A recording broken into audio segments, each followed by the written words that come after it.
ఇంకా తెలుగువారు ప్రపంచం మొత్తంలో పెద్ద పీట వేసింది మన బ్రాండ్ సిబిఎన్. సిబిఎన్ అంటే డెవలప్మెంట్, సిబిఎన్ అంటే సంక్షేమం, సిబిఎన్ అంటే మనందరి ధైర్యం. అప్పుడు ఐటీ, ఇప్పుడు ఏఐ, అప్పుడు హైటెక్ సిటీ, ఇప్పుడు క్వాంటమ్ వ్యాలీ, అప్పుడు సైబరాబాద్, ఇప్పుడు అమరావతి.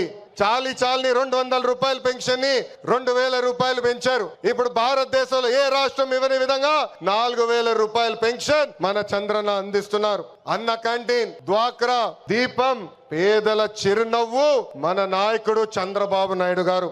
మనకి ప్రతిపక్షం కొత్త కాదు, మనకి అధికారం కొత్త కాదు. 2019 నుంచి 24 వరకు విధ్వంస పాలన మనందరం చూసాం. ప్రశ్నిస్తే కేసులు, నా పైన కూడా 23 కేసులు పెట్టారు. పోరాడితే ఏకంగా అరెస్ట్ చేశారు. వేదిక మీద చాలా మంది నాయకుల్ని ఆనాడు అరెస్ట్ చేశారు. ఎన్ని ఇబ్బందులున్నా, ఎన్ని కేసులు పెట్టినా మనం ఆనాడు ఒకే డైలాగ్ చెప్పాం. ఏంటది? ఆ డైలాగ్ ఏంటి? తగ్గేదే లేదు. మనందరం చూసాం. ప్రత్యర్థులు దాడి చేసినా, తొడగొట్టి మీసం మిలేసిన అంజిరెడ్డి తాతనే మనందరికి దమ్ము.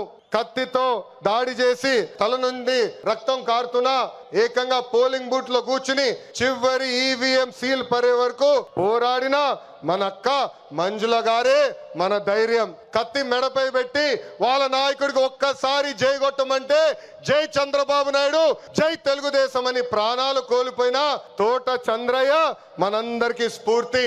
వేదికమైన ఉన్నారు. పార్టీ కోసం పోరాడి ఆనాటి పాలకులు వ్యతిరేకంగా మాట్లాడినందుకు ఆయన కన్ను పొడిచి కంటి చూపు పోయినా జై తెలుగుదేశం మన గాంధీ గారే ఈ రోజు మనందరి సత్తా.